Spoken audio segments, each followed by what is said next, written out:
नमस्कार दोस्तों, मैं प्रशांत कुमार स्वागत करता हूं अपने यूट्यूब चैनल बी पॉजिटिव में। और शुरू करते हैं अपना प्रोग्राम 5 का पंच, वही जिसमें 5 फैक्ट के साथ हम 5 टॉपिक्स का डिस्कशन करते हैं। सबसे पहले तो मैं माफ़ी मांगूंगा सभी लोगों से कि मैं पिछले 2 दिन से वीडियो अपलोड नहीं कर पाया। एक्चुअली घर में कुछ इमरजेंसी आ जाने के कारण मुझे घर आना पड़ा और मुझे टाइम नहीं मिल पाया कि मैं अपलोड कर पाता। बट आप बिल्कुल निश्चिंत रहिए और जुड़े रहिए हमारे साथ। किसी भी दिन के जो भी टॉपिक्स इंपॉर्टेंट होंगे हमारे एग्ज़ाम्स के लिए, उनको हम ज़रूर आपके साथ डिस्कस करेंगे, भले ही एक दिन के बाद हम डिस्कस करें। आज का जो हमारा ये डिस्कशन होगा वो 4 और 5 दिसंबर की कंबाइंड न्यूज़ का होगा। उनमें से कौन सी न्यूज़ हमारे एग्ज़ाम्स के लिए, हमारे फैक्चुअल या हमारे जो कंसेप्चुअल डिटेल्स हैं उनके लिए इम्पोर्टेंट होगा, उनके बारे में आज हम जानेंगे। हम जानेंगे आज साइक्लोन के बारे में, आज हम जानेंगे IMF के बारे में, आज हम जानेंगे NSO स्पाईवेयर क्या है उसके बारे में, आज हम जानेंगे ESIC के बारे में, और हम बहुत सारा मिसलेनियस डेटा भी आज हम डिस्कस करेंगे जो कि हमारे फैक्चुअल बेसिस पे काम आने वाला है। तो आइए शुरू करते हैं। सबसे पहले हमारा जो टॉपिक है वो है साइक्लोन। न्यूज़ क्या है, अभी न्यूज़ आई है कि जो हमारा उड़ीसा कोस्ट है उस पर जो एक्चुअली ज़्यादातर हमारे बे ऑफ बंगाल और उड़ीसा कोस्ट पे ही साइक्लोन्स आते हैं। तो उस कोस्ट पर एक साइक्लोन जावद, अब इसको कोई जोवद बोल रहा है, कोई जावद बोल रहा है, लाइकली हिट किया है और वहाँ पे बहुत सारी रेनफॉल हो सकता है पूरी के जो भी उस इलाके में, मतलब जो हमारा उड़ीसा कोस्ट है उस पे। तो आइए एक नज़र डाल लेते हैं। एक्चुअली एग्जाम्स के लिए हमारा जावद भी इंपॉर्टेंट है कि पूछ सकते हैं कि हाल फिलहाल ये जो साइक्लोन था वो कौन सा नाम था उसका, तो जावद आप ये भी याद रखिएगा। एक छोटी सी जानकारी जान लेते हैं कि हमारा साइक्लोन के बारे में क्या है। साइक्लोन क्या है कि एक लार्ज स्केल एयर मास है जो कि बनता कहाँ है, वाटर बॉडी में, और ये बहुत ज़्यादा रोटेट करता है और इसके साथ स्ट्रॉन्ग विंड्स जो होती हैं वो लो एटमॉस्फेरिक प्रेशर के साथ घूमती हैं। तो सिंपल सी अगर हम एक लेमन भाषा में बोलें तो साइक्लोन एक तरीके की जो विंड है, लो प्रेशर विंड, वो क्रिएट होती है। कहाँ क्रिएट होती है, वाटर बॉडी में, और बहुत सारा जो वाटर बॉडी के साथ साथ बहुत सारा लार्ज अमाउंट में जो एयर है उस एयर मास को लेके आगे बढ़ता है। तो ये होता है साइक्लोन। साइक्लोन का जो रोटेशन है वो अलग अलग हेमिस्फेयर में अलग अलग तरीके का होता है। एक्चुअली मैंने वो पॉइंट्स यहाँ पर लिखे हैं जो एग्जाम्स के लिए बहुत ज़्यादा इंपॉर्टेंट है और कहीं ना कहीं एग्जाम से पूछे गए हैं। साइक्लोन का एक बेसिक तरीका आप समझ गए कि वाटर बॉडी में बनने वाला एक तूफान है, सिंपल से अगर हम बोलें तो। उसमें क्या होता है कि जो बीच का जो पोर्शन होता है जिसको फोकस बोलते हैं वो बहुत ही लो एटमॉस्फेरिक प्रेशर का होता है, मतलब वहाँ पे प्रेशर बहुत कम होता है। उसके साथ एयर मास होता है, एयर मास के साथ मॉइस्चर, और वाटर बॉडी में बनता है तो वाटर भी रहता है। तो ये तो बेसिक हो गया साइक्लोन का। इसके बाद इसका जो हम रोटेशन देखते हैं वो कैसा होता है कि हमारा जो अर्थ है वो 2 हेमिस्फेयर्स में डिवाइडेड है। एक नॉर्दर्न, मतलब जो हमारा इक्वेटर है उसके ऊपर का जो पोर्शन है that is known as northern hemisphere, और ऑब्वियसली नीचे का साउदर्न हेमिस्फेयर होगा। तो जब नॉर्दर्न हेमिस्फेयर में जो उसका रोटेशन होता है वो एंटी क्लॉकवाइज होता है। अभी हमें एंटी क्लॉकवाइज और क्लॉकवाइज पे ध्यान देना है, ये एक अपोजिट एड बनाता है, ठीक है। तो एंटी क्लॉकवाइज कहाँ होता है, नॉर्दर्न हेमिस्फेयर में। अभी हमें क्लॉक से देखना है कि एंटी क्लॉकवाइज कैसे होगा, मतलब हमारे राइट से लेफ्ट की तरफ जाएगा, और जो हमारा साउदर्न हेमिस्फेयर में होता है वो हमारा क्लॉकवाइज होता है। इसके बाद क्या होता है कि जो हमारे साइक्लोन्स होते हैं इनके बहुत सारे नाम्स होते हैं, अलग अलग रीजन्स पे इसका अलग अलग नाम दिया जाता है। तो जैसे अटलांटिक में हो गया, या नॉर्थ ईस्टर्न पैसिफिक अटलांटिक जो अमेरिकन पोर्सन है वहाँ पर इसको हुरिकेन्स कहते हैं। और जो साउथ पैसिफिक एरिया है, जो जापान का एरिया है, उसको यहाँ पे टाइफून कहते हैं। जो हमारा बे ऑफ बंगाल का है और ये अरेबियन सी का है, ये जो कोस्टल एरिया पे है, इसको हम ट्रॉपिकल साइक्लोन्स कहते हैं। तो आई होप आपको थोड़ा बहुत आइडिया लगा होगा कि साइक्लोन्स ही मतलब एक तूफान जो कि हमारा वाटर बॉडी में क्रिएट होता है वो साइक्लोन है। उस साइक्लोन के अलग अलग क्षेत्र के हिसाब से अलग अलग नाम है। अभी आपको समझ में आ गया होगा। नंबर 4 पॉइंट जो है वो कहता है कि जो साइक्लोन्स होते हैं उसके कुछ रिक्वायरमेंट्स होती हैं। अगर वो रिक्वायरमेंट्स फुलफिल नहीं होंगी तो साइक्लोन क्रिएट नहीं होगा। कैसे, जैसे कि एक तो सफिशिएंट वार्म सी सरफेस होना चाहिए, मतलब जो वाटर बॉडी है उसका जो सरफेस है वो सफिशिएंट वार्म गर्म होना चाहिए, तभी वहाँ पे लो प्रेशर क्रिएट होगा। दूसरी चीज़ है कि हाई ह्यूमिडिटी होनी चाहिए। तीसरा है इनफ कोरोलिसिस फोर्स होना चाहिए। अब कोरोलिसिस फोर्स क्या होता है, ये एक्चुअली क्या होता है, जब हमारे अर्थ मूव करता है, तो जब अर्थ हमारा मूव करता है तो अर्थ के साथ एक जो फ्रिक्शन और अर्थ का मूवमेंट, 2 फोर्स होते हैं ना, इन दोनों के बीच के फोर्स को जो ऑब्स्ट्रक्ट करता है वो कोरोलिसिस फोर्स होता है। आई होप कोरोलिसिस फोर्स के बारे में आपको जानकारी मिली होगी। अगर नहीं आप समझ पा रहे हैं तो आप कमेंट में बताइए कि आप क्या कोरोलिसिस फोर्स से समझे। दो बॉडीज जब उनके दोनों फोर्स अप्लाई करते हैं तो उनके बीच में एक अलग सा फोर्स अप्लाई होता है जो कि उनकी रोटेशन को ऑब्स्ट्रैक्ट करता है, दैट इज कॉल्ड कोरियोलिसिस फोर्स। तो आप बताइएगा हमें कमेंट में कि क्या समझे आप कोरियोलिसिस फोर्स से। कोरियोलिसिस फोर्स आप इससे भी बोल सकते हैं कि जो हमारा अर्थ है और उसके साथ जो और अन्य बॉडीज़ हैं उनके बीच का जो घर्षण होता है, मतलब जो फ्रिक्शनल फोर्स होता है, उसके अपोजिट जो फोर्स है। इसके बाद जो हमारा एटमॉस्फेरिक इंस्टेबिलिटी है वो होनी चाहिए, लो लेवल फोकस होना चाहिए। अभी मैंने बात किया था कि किसी भी विंड का जब कोई स्ट्रॉन्ग एयर मास बच जाता है तो उसका एक कहीं ना कहीं सेंटर मास होता है, तो उसी सेंटर को फोकस बोलते हैं। और वहाँ पर जो हमारा टेम्परेचर होना चाहिए या प्रेशर होना चाहिए वो लो होना चाहिए।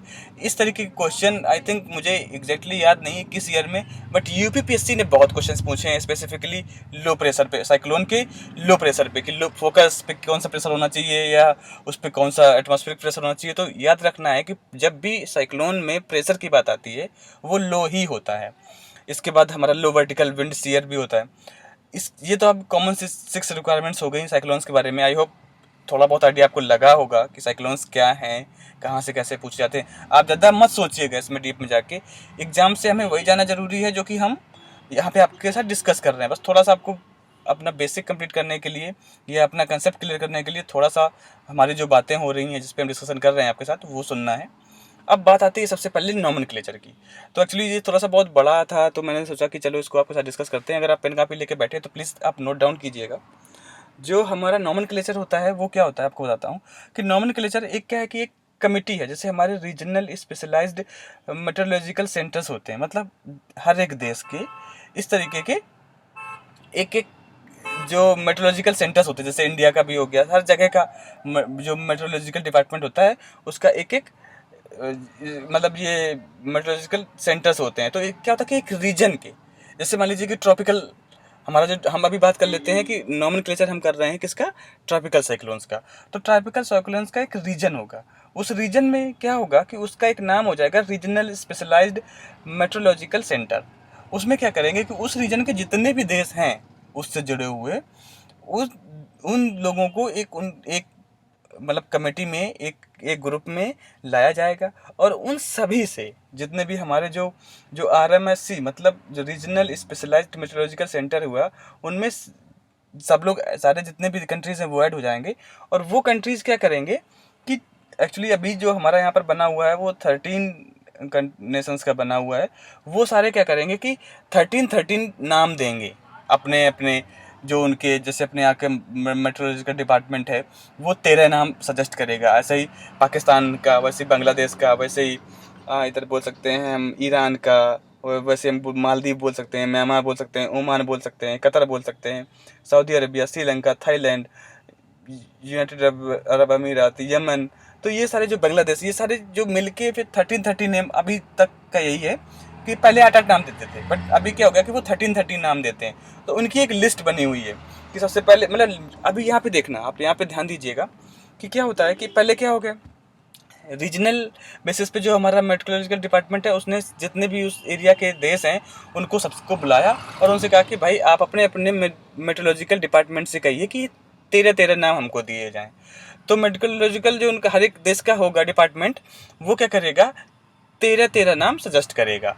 अब उसमें क्या होगा कि जैसे जो हमने अभी आपको नाम बताए वो सारे अल्फ़ाबेटिकली नाम लिखे जाएंगे एक टेबल पे।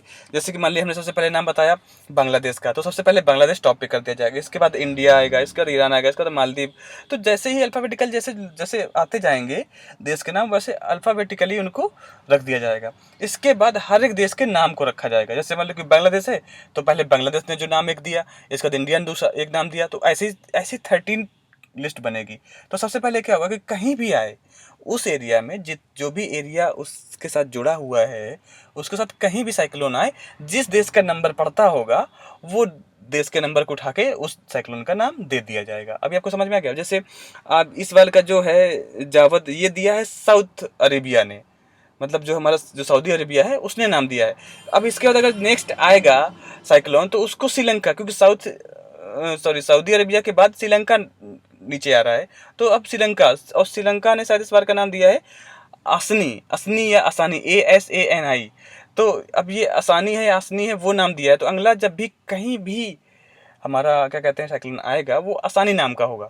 तो ये ऑलरेडी पहले से ही फिक्स्ड है 1330 नाम का, और काफ़ी हो चुके हैं। जैसे ये लिस्ट खत्म होती है दोबारा फिर से नाम मांगे जाते हैं, और फिर से यही रिदम चलता रहता है, एक के बाद एक के बाद एक के बाद। जैसे कभी कभी क्या होता है कि इन अभी आया था कुछ दिन, यास आया था, ताउते आया था, तो यास ओमान ने दिया था, ताउते म्यांमार ने दिया था। तो ऐसे ही ऐसा ही जैसे नाम आते रहते हैं ना, वैसे ही देते रहते हैं लोग जो हमारे देश के मेट्रोलॉजिकल डिपार्टमेंट होते हैं।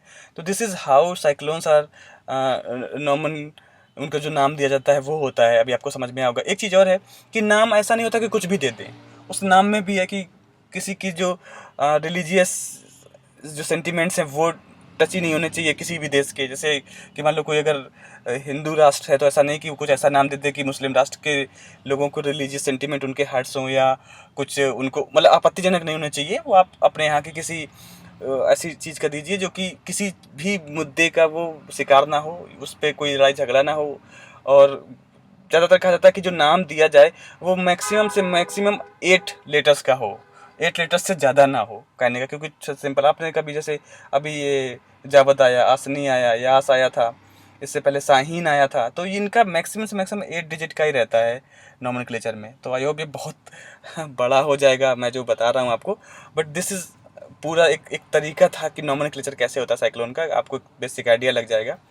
तो प्लीज़ आप पेन कॉपी लेके बैठे होंगे तो मैं बता देता हूँ कि आपको कौन कौन से पॉइंट्स जो हैं वो लिखने हैं रिस्पेक्ट नॉमेनक्लेचर। सबसे पहले तो ये लिखना है कि हर एक देश का जो रीजनल स्पेशलाइज्ड मेट्रोलॉजिकल सेंटर होता है उसके साथ अटैच होता है।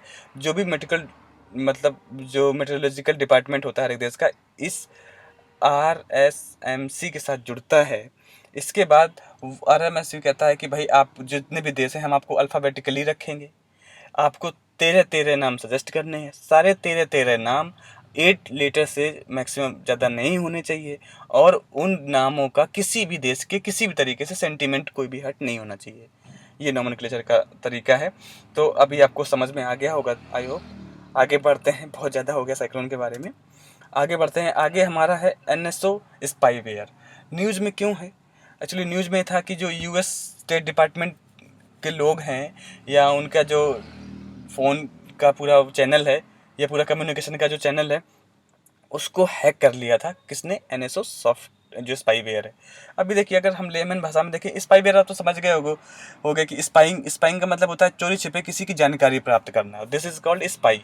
जैसे हमने देखा होगा कि किसी भी देश के स्पाई हमारे देश में होते हैं, हमारे देश के स्पाई उस देश में होते हैं। तो उसका मतलब यही होता है कि without disclosing our identity we get some information from the other resources. तो ये स्पाई होता है। अब स्पाई वेयर मीन्स होता है कि एक ऐसा सॉफ्टवेयर जो कि हमारी जानकारियाँ लेता है विदाउट डिस्क्लोजिंग खुद उसकी जो आइडेंटिटी है।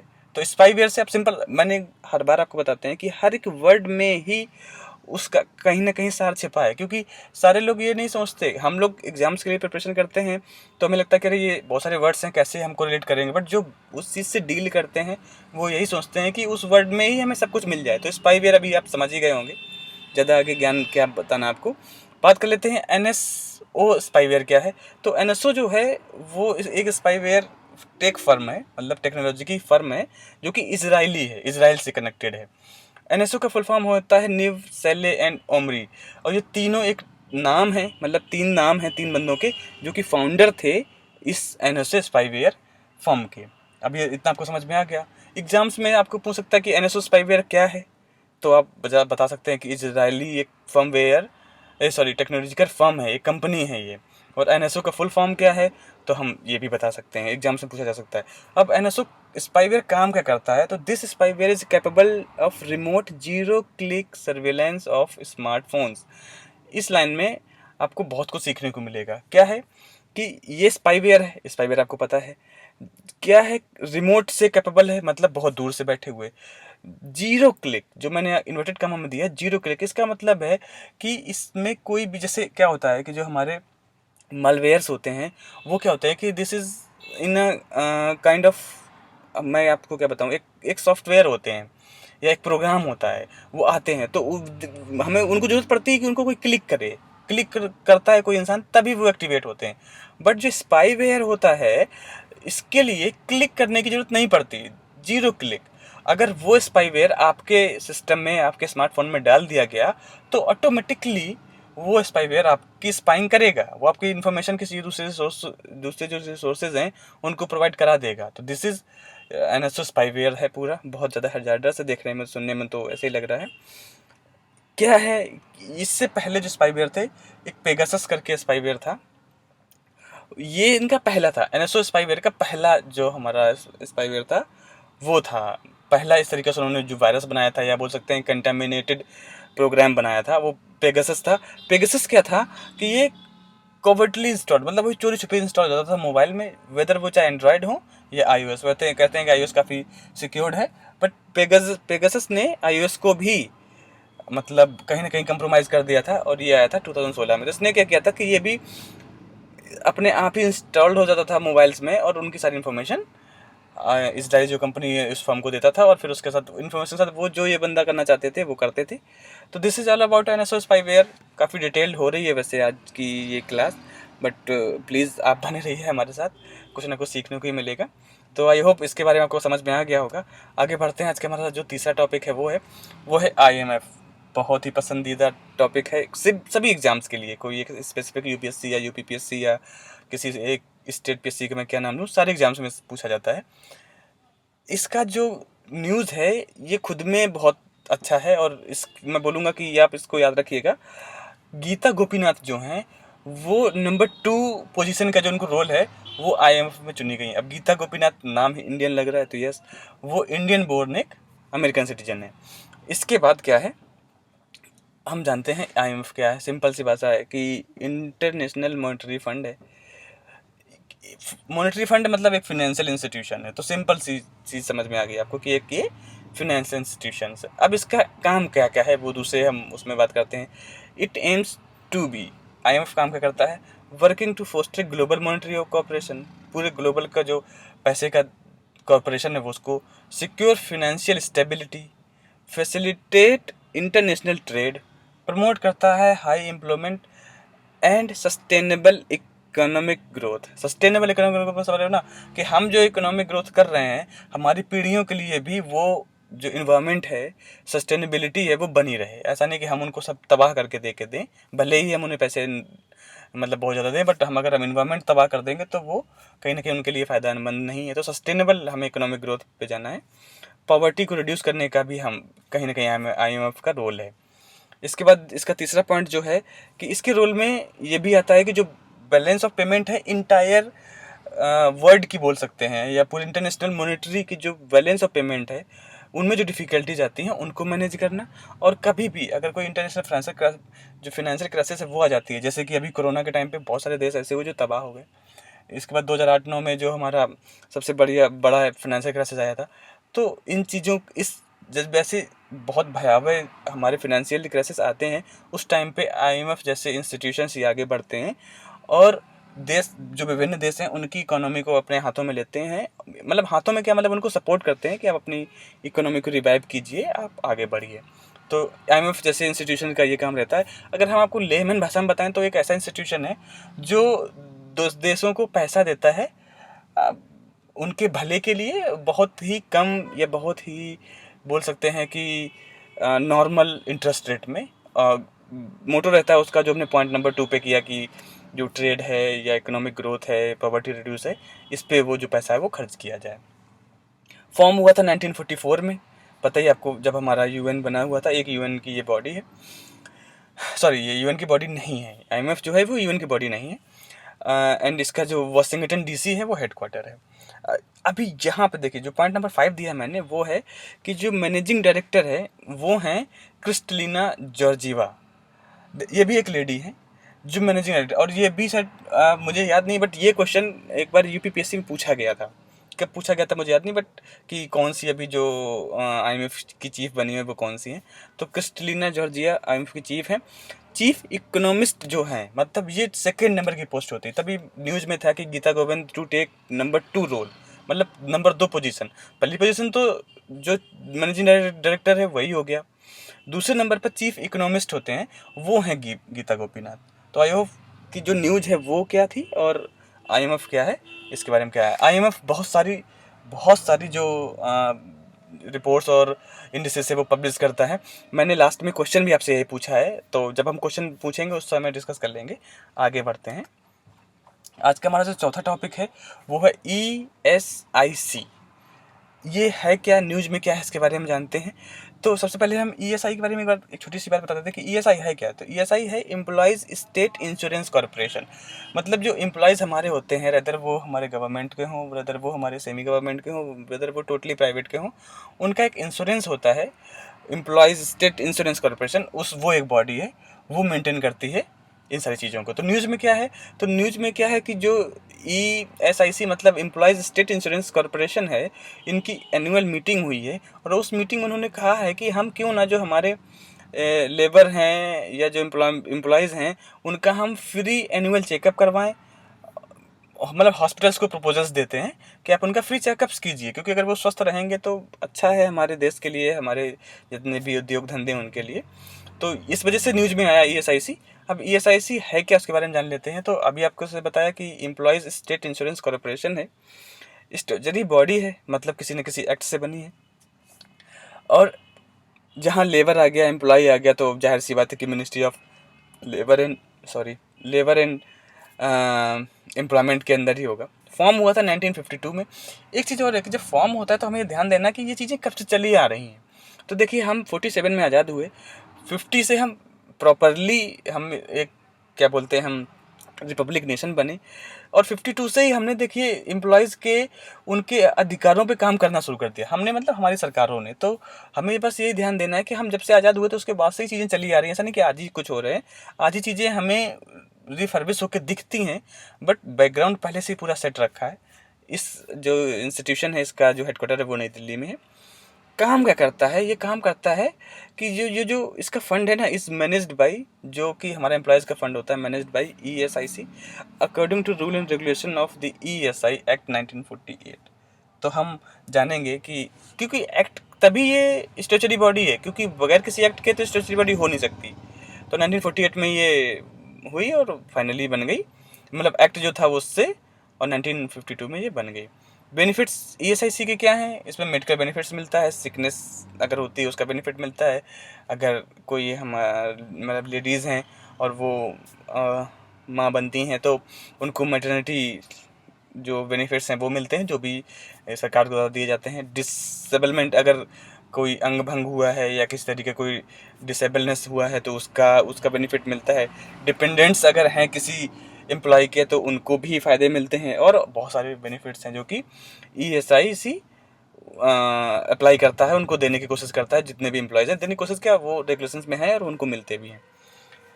अभी मैं आपको ESI के बारे में बता देता हूँ छोटा सा और लेमन भाषा में कि ESI जो हमारा एम्प्लॉयज़ स्टेट इंश्योरेंस कॉर्पोरेशन है, वो जनरली क्या करता है कि वो एक सर्टेन अमाउंट ऑफ मनी जो होता है वो एम्प्लॉय का रखता है अपने पास, ठीक है। और कुछ जो उसका एम्प्लॉयर है, मतलब जो उसको नौकरी दिया है, उससे वो पैसे लेता है। उससे उसका क्या करता है कि वो एक इंश्योरेंस बनाता रहता है, उसका पैसा, जो हमारा एम्प्लॉय है उसका पैसा भी बनता रहता है, और उस पैसे के साथ साथ उसका जो हमारा इंश्योरेंस होते हैं, जो आपको मैंने बेनिफिट्स बताए, वो बेनिफिट्स भी मिलते हैं। मतलब जैसे मैंने आपको कुछ दिन पहले प्रोविडेंट फंड के बारे में बताया था। तो प्रोविडेंट फंड क्या होता है कि वो हमारा एक पैसा होता है जो कि हम इकट्ठा करते हैं फ्यूचर पर्पज़ के लिए। हमारा जो एक एम्प्लॉय फंड है उस पे, बट जो एम्प्लॉयज़ स्टेट इंश्योरेंस कॉर्पोरेशन है, ये एक इंश्योरेंस होता है उस एम्प्लॉय पे, और उसको क्या क्या बेनिफिट्स मिलेंगे वो सारी चीज़ें होती हैं। उसका कुछ पैसा एम्प्लॉयर देता है और कुछ एम्प्लॉय के खुद के उससे करता है। तो अभी आपको आई होप ESIC के बारे में क्लीन आइडिया हुआ होगा। अभी एक नया अमेंडमेंट आया था कि जो रेट ऑफ कंट्रीब्यूशन था वो था पहले 6.5%, अगर आपको कितना भी पैसा मिलता है। एक्चुअली इसमें एक क्लॉज और था कि उन पे ये लगता था जिन पे जो 21,000 रुपीज़ कमा रहे थे।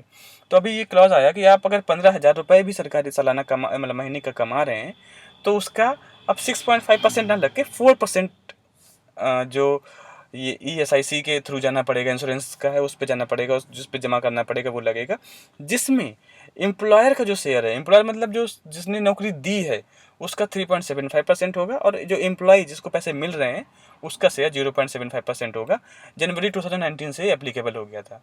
तो अब हम समअप कर देते हैं ESIC के बारे में कि एक ऐसा कॉरपोरेशन है जो कि एम्प्लॉयज़ के इंश्योरेंस को इंश्योर करता है, उनको बहुत सारे बेनिफिट्स देता है, और उसमें जो पैसा होता है वो ज़्यादातर एम्प्लॉयर देता है और कुछ पोर्शन ही एम्प्लॉय देता है। तो ये था पूरा ESIC के बारे में। आई होप अभी आपको क्लियर हुआ होगा। आज हमारा अगला नेक्स्ट टॉपिक मिसलेनियस डेटाज हैं। आज हम जो बहुत सारी ऐसी जो हैं न्यूज़ हैं जो कि एग्जाम्स परस्पेक्टिव से इम्पोर्टेंट हैं, हमने बहुत सारे वैसे टॉपिक हैं आपके साथ डिस्कस भी किए हैं। जो भी टॉपिक्स हैं इन सब का लिंक मैं डिस्क्रिप्शन में दे दूंगा। तो अगर आपको कहीं भी थोड़ा सा भी डाउट होता है तो प्लीज़ आप जाके डिस्क्रिप्शन में जरूर देखिएगा। मैंने जो रेड से किया हुआ है ये सारे टॉपिक्स मैंने पहले भी पढ़ा चुका हूँ, तो मुझे दोबारा से बताने की ज़रूरत नहीं है। बट न्यूज़ में क्यों है ये मैं सोचा कि चलो आपसे एक साथ डिस्कस कर देते हैं।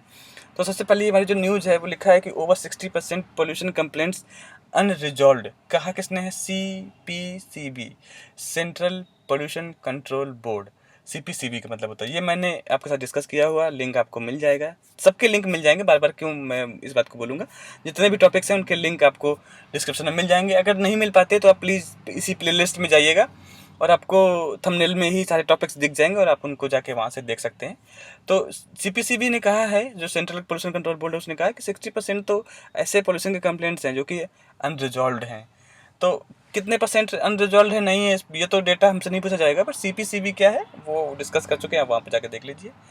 NHAI, national highway authority of India, gets new chairman. इनके न्यू चेयरमैन मिले हुए हैं, पूछ सकते हैं एग्जाम्स में, अलका उपाध्याय। एक्चुअली एक चीज़ और होती है कि एग्जाम्स में जब कहीं भी विमेन एम्पावरमेंट होता है ना, तो वो क्वेश्चन कहीं ना कहीं थोड़ा सा इम्पोर्टेंट बन जाता है। तो आप प्लीज़ ध्यान दीजिए कि जहाँ जहाँ, जैसे अभी हमारी गीता गोपीनाथ बनी हुई है, तो ये क्वेश्चन पूछा जा सकता है। और मैं बता रहा हूँ कि अभी एग्जाम्स में आने वाले जो RO या जैसे और बहुत सारे SSC के एग्ज़ाम्स होते रहते हैं, स्टेट्स में बहुत सारे एग्ज़ाम्स होते रहते हैं, बड़े बड़े एग्ज़ाम्स में अभी इलाहाबाद हाई कोर्ट RO का होना है। यूपी की स्पेसिफिकली बात बता रहा हूँ, स्पेशली UPPSC का जब कभी होगा एग्ज़ाम, या तो ऐसे क्वेश्चन पूछ लेते हैं जहाँ पे वीमेन एम्पावरमेंट हुआ है, उनको बहुत बड़े पोस्ट पे बिठाया गया है, तो पूछ सकते हैं। तो अलका उपाध्याय IAS हैं, आप देख लीजिएगा। NHAI के बारे में बात कर चुके हैं तो आप प्लेलिस्ट में जाके देख लीजिए। इसका एक क्वेश्चन था, ये ज़रूर आप पढ़िए। ये कल के न्यूज़पेपर में था, मतलब 4 दिसंबर के न्यूज़पेपर में था। उसमें लिखा था कि how MPs question are allowed और डिसअलाउड। तो ये एक बेसिक सा कॉन्सेप्ट था, मैंने सोचा से आपको इसको न्यूज़ में लगा कि अगर आपको कभी मौका मिले तो इंडियन एक्सप्रेस पेपर पढ़िएगा, उसमें ये था टॉपिक और बहुत अच्छा था। और कभी मौका मिलेगा तो उसके बारे में हम विस्तार से बातें करेंगे कि MPs को कैसे क्वेश्चंस करने का अलाउ मिलता है, कैसे क्वेश्चन नहीं करने का अलाउ नहीं मिलता। इसके बाद बहुत ज़्यादा शोर आ रहा है, एक्चुअली मैं गाड़ी में बैठ के रिकॉर्डिंग कर रहा हूँ। इसके बाद नेक्स्ट है हमारा कि India finalize corporation plan to revive Sri Lanka's covid hit economy. Actually अपना जैसे देश है वो तो काफ़ी मेहनत है, इकोनॉमी में तो कोई इतना दिक्कत नहीं आती, बट श्रीलंका जैसे छोटे देश बहुत ज़्यादा परेशान हो जाते हैं। तो जो लंकन इकोनॉमी एकदम से चरमरा गई है, तो इंडिया ने थोड़ा सा एक प्लान बनाया कि हम कुछ कॉर्पोरेट करेंगे, उनको उनकी इकोनॉमी को अच्छे स्थिति में लाएंगे। तो कोविड के बारे में भी हम डिस्कस कर चुके हैं, तो आपको पता ही है, प्ले लिस्ट देख लेंगे। पाँचवा जो आज का मिसलेनियस हमारा न्यूज़ था वो था कि जो RS मतलब राज्यसभा जो है, reserve decision to allow private bill on amending preamble not amending. और ये मतलब उस बिल ये था कि रिजर्व एक प्राइवेट बिल आया था अब कि हम प्रियम्बल को अमेंड कर दें, तो राज्यसभा ने उसको क्या कर रखा है, अपने पास रख रखा है, रिजर्व कर लिया है अभी। तो ये न्यूज़ थी। अभी इसमें 2-4 बातें मैं आपको बता दूँ। सबसे पहले कि आप ये को प्राइवेट बिल से क्या समझ में आता है, मतलब प्राइवेट बिल क्या होता है, तो मैं आपको बता देता हूँ कि प्राइवेट बिल वो होते हैं जो कि एक प्राइवेट पर्सन के द्वारा किसी भी सदन में रखा जाता है। किसी भी सदन मतलब इधर वो राज्यसभा या लोकसभा। अब प्राइवेट मेंबर क्या होता है, देखिए वहाँ पर जो राज्यसभा लोकसभा में जो बैठते हैं होते तो MP ही हैं, मेंबर ऑफ पार्लियामेंट हैं।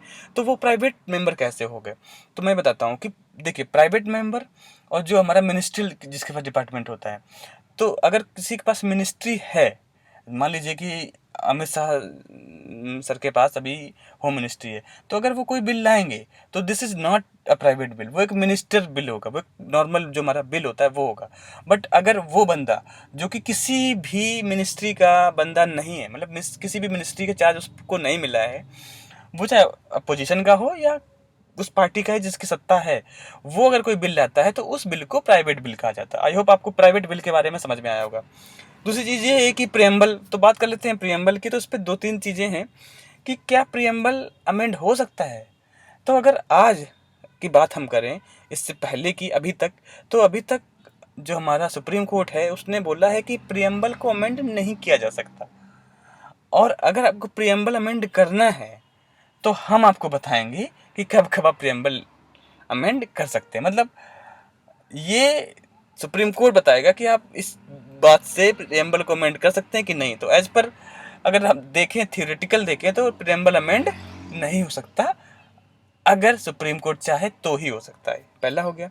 दूसरा एक चीज़ हो रहा था कि प्रियम्बल का कॉन्स्टिट्यूशन का पार्ट है, तो ये भी मैं आपको यहाँ पे क्लियर कर देता हूँ कि यस, अगर आप उससे कोई पूछता है तो प्रियम्बल कॉन्स्टिट्यूशन का पार्ट है। ये सुप्रीम कोर्ट पहले से ही बता चुका है।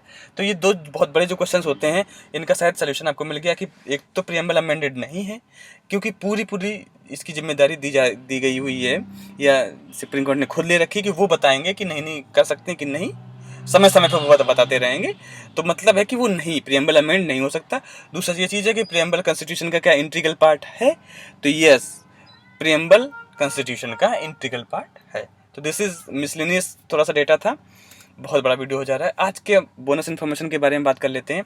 तो आज की 2 ऐसी बोनस इन्फॉर्मेशन है जो कि एग्ज़ाम्स के लिए मुझे तो लगता है कि बहुत ज़्यादा इम्पोर्टेंट होंगी, और इनमें से शायद कोई क्वेश्चन भी आए। तो सबसे पहले है कि जो हमारा मैं शायद पीछे चला गया, पीछे जाना पड़ेगा एक बार। तो क्वेश्चन मैं देख लेता हूँ एक बार। क्वेश्चन था हमारा जो क्वेश्चन थे वो बोनस इन्फॉर्मेशन का था। तो क्वेश्चन हमारे ये 2 थे। क्वेश्चन था हमारा पहला कि सबसे पहले बोनस इन्फॉर्मेशन के बारे में जान लेते हैं। बोनस इन्फॉर्मेशन थी कि जो फॉर्मर आंध्रा सीएम थे रोसैया करके, वो अभी उनका देहांत हुआ है और वो 88 साल के थे। वो फॉर्मर सीएम थे। वो सीएम कब बने? वो 2009-10 में सीएम बने थे। कब सीएम बने थे, क्यों सीएम बने थे? Actually CM YS Rajasekhara Reddy थे। वो एक चॉपर क्रैश में उनका देहांत हो गया था, इस वजह से जो रोसैया साहब हैं वो सीएम बने थे, और वो भी उनका देहांत हुआ है आज मतलब कल हुआ।